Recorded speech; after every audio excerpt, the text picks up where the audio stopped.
Hello everyone, welcome back to my channel and I hope that you're all doing very well. So in today's video, we'll be discussing Throne of Blood by Akira Kurosawa 1957 which is film adaptation of Macbeth.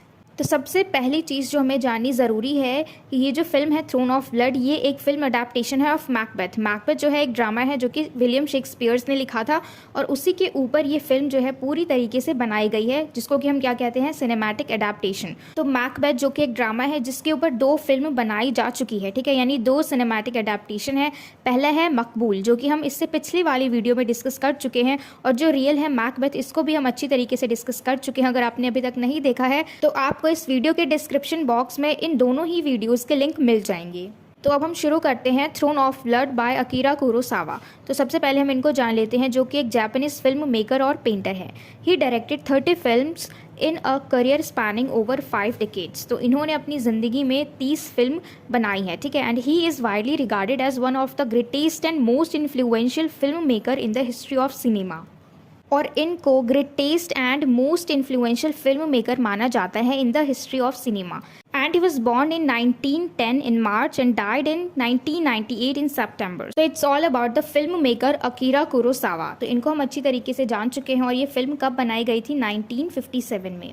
तो मकबूल और Throne of blood इनकी कहानी बिल्कुल same है, तो इसको हम आगे डिस्कस करेंगे। उससे पहले हम एक बार देख लेते हैं सारे कैरेक्टर्स को, ठीक है, कि जो मैकबेथ है उसका नाम इस फिल्म में क्या रखा गया है, ठीक है। इस तरीके से हम सबके नाम देख लेते हैं। तो सबसे पहला कैरेक्टर है हमारा ताकेतोकी वाशिज़ू। ताकेतोकी वाशिज़ू जो कि कौन है, मैकबेथ, ठीक है, जो कि मैकबेथ का रोल प्ले करता है और ये हमारा मेन कैरेक्टर है। फिर है असाजी जो कि लेडी मैकबेथ है। फिर है योशियाकी मिकी जो कि बैंको है। फिर है योशी तेरू मिकी जो कि फ्लुएंस है, ठीक है। देखो जो मैकबेथ स्टोरी थी उसमें बैंको और फ्लुएंस जो है ये बाप बेटे थे, ठीक है। बैंको जो है वो फादर था, फ्लुएंस जो है वो इसका बेटा था। इसी तरीके से योशियाकी मिकी जो है ये बैंको है और योशी तेरू मिकी जो है ये बैंको का सन है, उसका बेटा है, ठीक है। फिर हम चलते हैं नेक्स्ट कैरेक्टर पे जो कि है कुनिहारू सुजुकी जो कि डंकन है। यानी वहाँ पे तो जो हमने पढ़ा था मैकबेथ उसमें किंग था ये डंकन, यहाँ पे हम किंग ना बोल के इसको क्या कहेंगे, लॉर्ड, ठीक है। तो कुनिहारू सुजुकी जो है वो लॉर्ड है यानी डंकन का रोल प्ले करते हैं। फिर है कुनिमारू सुजुकी जो कि डंकन के बेटे हैं यानी मैल्कम का रोल प्ले करते हैं। फिर है नोरियासु ओगागुरा जो कि मैकडफ है, नोरियासु ओगागुरा जो कि मैकडफ है, ठीक है। फिर है फॉरेस्ट स्पिरिट, ये हमारा लास्ट कैरेक्टर है फॉरेस्ट स्पिरिट और ये किसका रोल प्ले करते हैं, जो हमारी मैकबेथ जो ड्रामा है उसमें जो 3 विचेस थी, 3 जादूगरनियाँ थी, उसका रोल यहाँ पे कौन प्ले करती हैं, फॉरेस्ट। यानी मैकबेथ में इन तीनों ने भविष्यवाणी की थी लेकिन यहाँ पे ये फॉरेस्ट स्पिरिट जो है ये भविष्यवाणी करती हैं, ठीक है।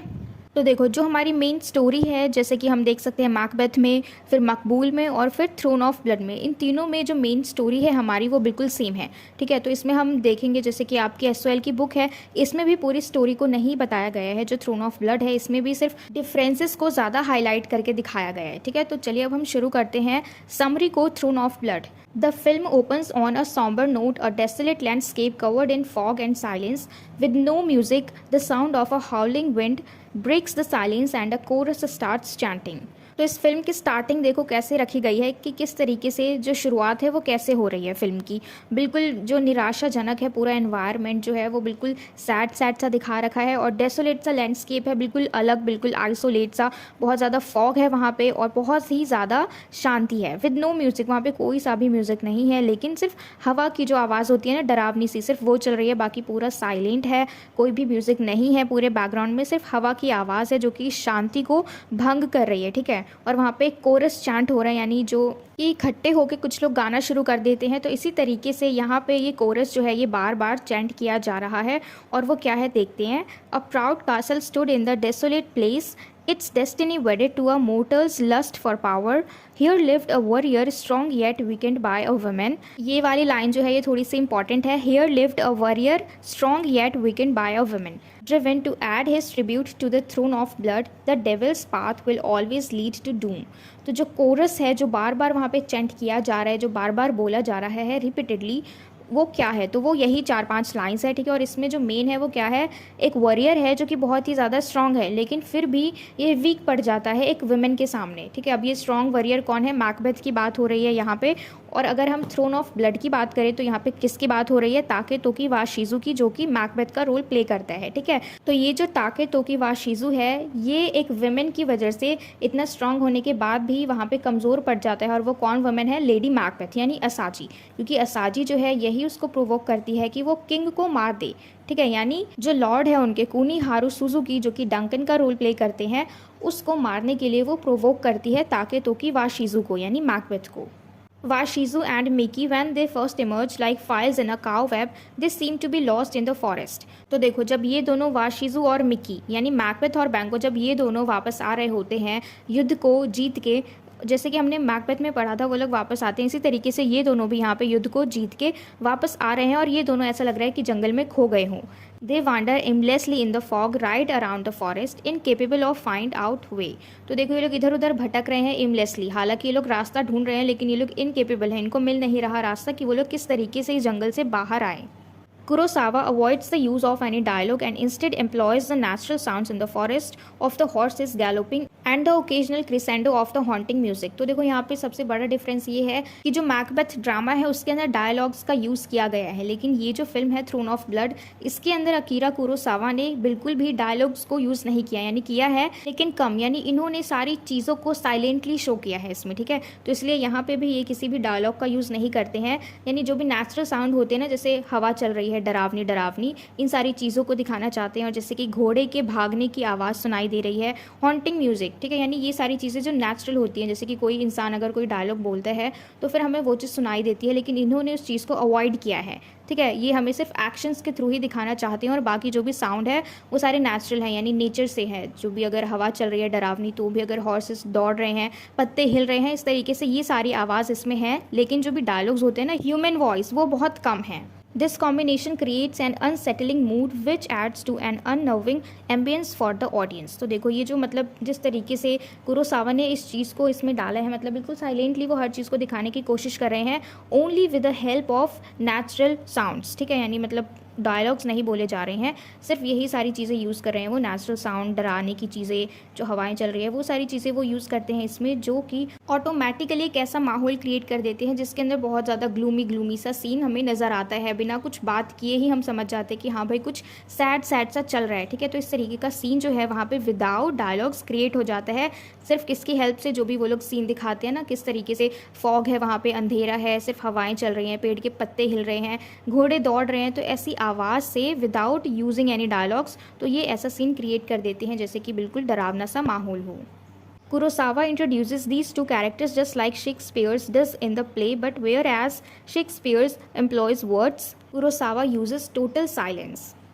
तो इस फिल्म में जो कुरोसावा है, हमारे अकीरा कुरोसावा, इन्होंने इन दोनों कैरेक्टर्स को बिल्कुल वैसे ही प्रेजेंट किया है जैसे कि शेक्सपियर ने मैकबेथ में किया है, लेकिन मैकबेथ में उन्होंने डायलॉग्स का यूज़ किया है, वर्ड्स का यूज़ किया है, और वहीं कुरोसावा जो है इन्होंने टोटल साइलेंस का यूज़ किया है, ठीक है। यानी डायलॉग्स भी हैं लेकिन बहुत ही कम है, बिल्कुल ना के बराबर। Kurosawa uses dialogues so judiciously in the film that he repeatedly avoids them even in the most critical of the situations। तो इन्होंने बहुत ही विवेकपूर्ण तरीके से डायलॉग्स को यूज़ किया है, और ये ज़्यादातर इस फिल्म में रिपीटेडली इस चीज़ को अवॉइड कर रहे हैं, यानी जो भी डायलॉग्स हैं उनको अवॉइड कर रहे हैं, और जो फिल्म का जो क्रिटिकल सीन है, क्रिटिकल सिचुएशन है, वहाँ पर भी ये डायलॉग्स का यूज़ नहीं कर रहे हैं, ठीक है। बिफोर लॉर्ड सुजुकी यानी डंकन जो किंग थे हमारे, killing in order to heighten the tension, the usage of sound is bare minimum. तो यहाँ पे देखो, जब लॉर्ड सुजुकी को मारा जाता है, यानी डंकन को मारा जाता है, जो किंग है उनको मारा जाता है, तो उस वक्त भी यहाँ पे साउंड का बहुत ही कम यूज़ किया गया है। Apart from the intermittent musical prompt here and there, the single prominent sound is of the rustling of Asaji's Lady Macbeth gown against the floor which adds a haunting effect to the scene. तो देखो, जैसे जहाँ पे sound की ज़रूरत है वहाँ पे भी इन्होंने साउंड का बहुत ही कम यूज़ किया। Apart from the intermittent musical prompts here and there, जैसे कि देखो रुक रुक के, अगर हम बात करें कि बहुत ही रुक रुक के ये लोग कहीं कहीं पे म्यूज़िक का यूज़ कर रहे हैं, कहीं कहीं पे बैकग्राउंड म्यूज़िक का यूज़ कर रहे हैं, तो बहुत ही रुक रुक के, बहुत ही रेयर। अब यहाँ पे देखो किस चीज़ की आवाज़ आ रही है, जो असाजी है यानी लेडी मैकबेथ जो है उसके गाउन की आवाज़ आ रही है, यानी कहते हैं ना घसीट के चलना, कोई चीज़ घिस रही है, तो ऐसे ही इसका जो गाउन है ये शायद बहुत ज़्यादा हैवी है, और अगर ये चल रहे हैं तो फ्लोर पे इसके गाउन की ही आवाज़ आ रही है, जो कि बहुत ही हॉन्टिंग इफेक्ट को क्रिएट करती है इस सीन में। Her appearance also comes across as intimidating and frightening because of the contrast that the glaring whiteness of her costume poses against the background that is dull and dark, which in turn makes her appear deviously akin to the sorceress in the film. तो देखो यहाँ पे क्या है, जो इसका appearance है, जिस तरीके से इसको कपड़े पहनाए गए हैं, जिस तरीके से ये दिखने में है, ये बहुत ही ज़्यादा डरावनी सी लगती है और ये फ्राइटनिंग लगती है। इसका एक रीज़न ये भी है क्योंकि जो इसने कपड़े पहने हुए हैं, जो गाउन इसने पहने हैं, वो बहुत ही ज़्यादा चमक रहा है, बिल्कुल ग्लियरिंग वाइटनेस जो होता है ना, यानी बहुत ही ज़्यादा वाइट कलर का, बहुत ही चमक रहा है, ठीक है, एकदम शाइन मार रहा है। और उसी तरफ है हमारा बैकग्राउंड जो कि बहुत ही ज़्यादा डल है, डार्क है, यानी डरावना सा दिखाया गया है। तो जैसे हम हिंदी मूवीज़ में भूतों को दिखाते हैं ना, वाइट साड़ी पहन के, और पूरा जो आसपास का सीन है वो बिल्कुल ब्लैक है, रात का माहौल है और भूतनी ने वाइट कपड़े पहने हुए हैं। तो सेम इसी तरीके से यहाँ पे दिखाया गया है कि इसका जो कॉस्ट्यूम है, इसका जो गाउन है, वो बिल्कुल वाइट है, लेकिन आसपास का जो सीन है, बैकग्राउंड है, वो बिल्कुल डार्क है और बिल्कुल डल है। और इसी वजह से इसका जो अपीयरेंस है, ये जो दिख रही है जिस तरीके से, वो बिल्कुल डिवियसली दिख रहा है, यानी भयानक सा, डरावना सा दिखता है ना, उस तरीके से ये लग रही है। उसके बाद हम चलते हैं बैंक्वेट वाले सीन पे। The banquet scene turns out to be gloomiest in the film. While in the play Macbeth sees the ghost of Banquo at the banquet after the murderers inform him about having successfully killed his friend Banquo. तो देखो अब यहाँ पे banquet के समय पे क्या होता है, जब मैकबेथ में हमने देखा था तब उसको इन्फॉर्म कर दिया गया था कि जब इसके असैसिन्स ने, यानी जो मैकबेथ के हथियारे थे, उन्होंने बैंको को मार दिया, ठीक है। ये बात तुरंत मारने के बाद मैकबेथ को पता लग गई थी कि बैंको मारा गया और जो फ्लिएंस है वो भाग गया, ठीक है, यानी वो हाथ से निकल गया, बच के वो भाग गया। और ये बात उसके मरते ही बैंको को मालूम चल गई थी। अब लेकिन यहाँ पे क्या है कि बैंको जो है वो मर चुका है, यानी मिकी जो है उसकी मृत्यु हो चुकी है, उसका मर्डर कर दिया गया है। लेकिन ये बात यहाँ पे मैकबेथ को नहीं पता, वाशिज़ू को इस बारे में नहीं पता कि मिकी का मर्डर हो चुका है।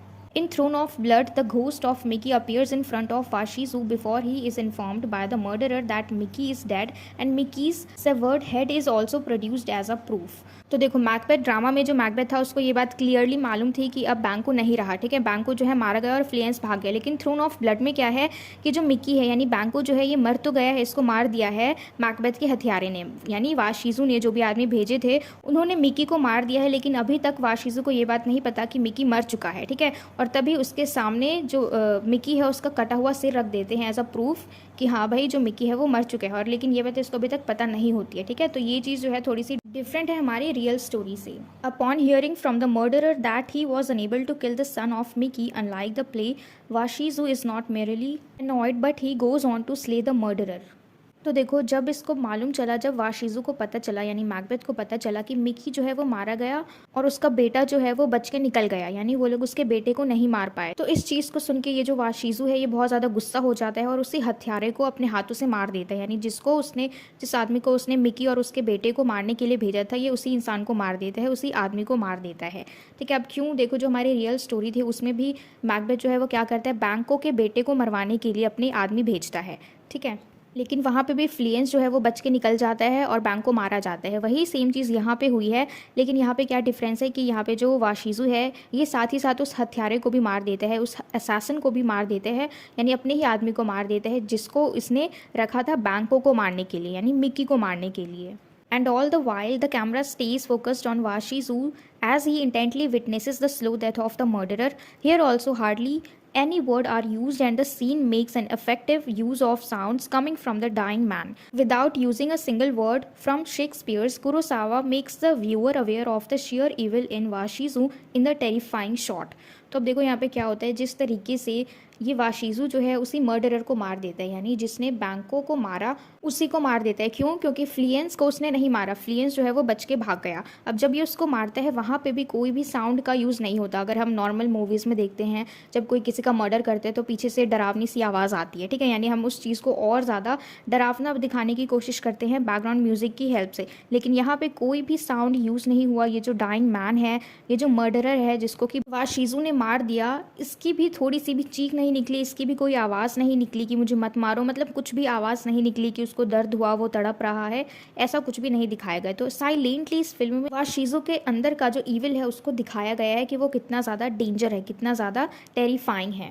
And one of the major differences in the relationship involving Noriyasu यानी मैकडफ। तो देखो यहाँ पे जो मेजर डिफरेंस है वो क्या है रिलेशनशिप इन्वॉल्विंग नोरियासु, यानी नोरियासु कौन है यहाँ पे, मैकडफ है। तो देखो अब यहाँ पे जो ये नोरियासु है यानी मैकडफ है, ये मेजर डिफरेंस का किस लिए इतना बड़ा रीज़न बना, चलिए देखते हैं। In order to take revenge for the murders of his wife and son, Macduff kills Macbeth at the end of the play.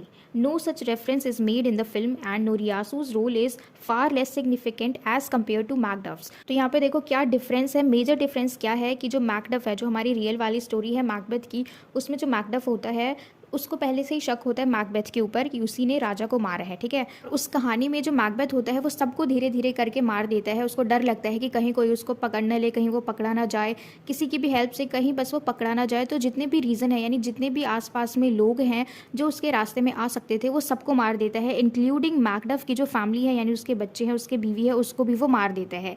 तो उसमें मैकडफ का रोल क्या होता है कि वो अपने बीवी बच्चों के लिए तो लड़ता ही है, यानी उसका जो पर्सनल रिवेंज है वो तो शुरू हो ही गया। उसके अलावा जो उसका शक होता है मैकबेथ के ऊपर कि उसी ने किंग को मारा है, वो भी बिल्कुल शक जो है यकीन में बदल जाता है। तो वहाँ पे मैकडफ क्या करता है, हमारी रियल वाली स्टोरी में उसका क्या रोल होता है कि वो मैल्कम और डोनाल्ड बेन को मना के लेके जाता है उसके अगेंस्ट लड़ाई करने के लिए, ठीक है। और वहाँ पे अपनी सेना लेके जाता है और मैकबेथ को वहाँ पे वो अपने हाथों से मारता है। अब इसमें क्या होता है कि ये जो मैकडफ है यानी नोरियासु जो है, ये अपने बीवी बच्चों का बदला नहीं लेता और डर के मारे मैल्कम के साथ ही ये भाग जाता है, ठीक है। यानी मैकबेथ से डर के मैल्कम के साथ ये मैकडफ जो है यानी नोरियासु जो है ये भाग जाता है और इसीलिए इसका जो रोल है यहाँ पे लेस सिग्निफिकेंट है यानी लेस इंपॉर्टेंट है। And after Suzuki's murder, Noriyasu along with Kunimaru यानी Duncan's son Malcolm flees and appears only later when they march against Washizu towards Cobweb Castle. तो अब देखो यहाँ पे क्या होता है कि ये जो सुजुकी है यानी जो डंकन है उसके मर्डर के बाद नोरियासु जो है वो कुनीमारू के साथ भाग जाता है। यानी हम कह सकते हैं कि जो मैकडफ है वो मैल्कम और डोनाल्ड बेन के साथ भाग जाते हैं और कब दिखाई देते हैं, जब ये लोग वापस से आते हैं मार्च करते हुए कॉबवेब कासल की तरफ यानी मैकबेथ के घर की तरफ। उसमें था हमारा डंसिनेन कासल, ठीक है। मैकबेथ के कासल का नाम होता है डंसिनेन और थ्रोन ऑफ ब्लड में कासल का नाम है कॉबवेब कासल, ठीक है। And one of the most remarkable scenes is of Washizu's death. Unlike the original play where Macbeth dies off stage, Throne of Blood shows Washizu betrayed by his own army in a similar fashion as he betrayed Suzuki. तो इस film में जो remarkable scene है वो क्या है, वाशीजूज death यानी Macbeth जो है उसकी मृत्यु। तो जो हमारा रियल वाला प्ले है उसमें मैकबेथ जो है वो सीधा सीधा मारा जाता है मैकडफ के हाथों स्टेज पे। अब यहाँ पे क्या होता है थ्रोन ऑफ ब्लड में क्या है कि जो वाशीजू की खुद की सेना जो है जिसके ऊपर वो पहले रूल करता था वही सेना इसके खिलाफ हो जाती है, जिस तरीके से ये खुद सुजुकी के खिलाफ हो गया था। यानी जैसे ये वाशीजू जो है वो अपने लॉर्ड के खिलाफ हो गया था यानी अपने राजा के खिलाफ हो गया था, उसी तरीके से जो इसकी खुद की सेना है ये इसके खिलाफ हो जाती है और एंड में इसकी सेना ही इसको मारती है। और इस फिल्म के अंत में क्या होता है कि जो वाशीजू है यानी मैकबेथ जो है उसको बांध के मतलब उसको बंदी बना लिया जाता है और फिर उसको मारा जाता है, ठीक है। तो इस तरीके से इसकी मृत्यु हो जाती है लेकिन उसी के आर्मी के थ्रू। इस फिल्म में जो कि अकीरा कुरोसावा ने बनाई है, इन्होंने इस फिल्म में साउंड का बहुत ही कम यूज़ किया है और इमेजेस का बहुत ज़्यादा यूज़ किया है। यानी जो भी इनकी सेटिंग रखी गई है, इन्होंने जो भी सीन रखे गए हैं वहाँ पे इन्होंने बहुत ही कोशिश की है डरावना माहौल दिखाने की विदाउट साउंड, ठीक है। कोई भी म्यूज़िक नहीं है, कोई भी साउंड नहीं है, लेकिन जिस तरीके से ये चीज़ों को सेट करके रखते हैं जैसे फॉग, ठीक है, जैसे अंधेरा और बहुत ही साइलेंट, जैसे हवा चल रही है तो पत्ता हिल रहा है, सिर्फ हवा की आवाज़ आ रही है। तो ये सारी जो डरावनी आवाज़ें हैं इनके यूज़ से ये दिखाना चाह रहे हैं कि एक डरावना सा माहौल है, ना कि किसी साउंड के थ्रू। तो आज की इस वीडियो में इतना ही और मुझे पूरी उम्मीद है कि आपको ये पूरी वीडियो अच्छे से समझ में आ गई हो, सब कुछ क्लियर हो गया हो। And if so then please let me know in the comment box if you like this video and share it with your friends as well so that they can get help from it, and don't forget to subscribe my channel. Until we meet in the next video, keep learning.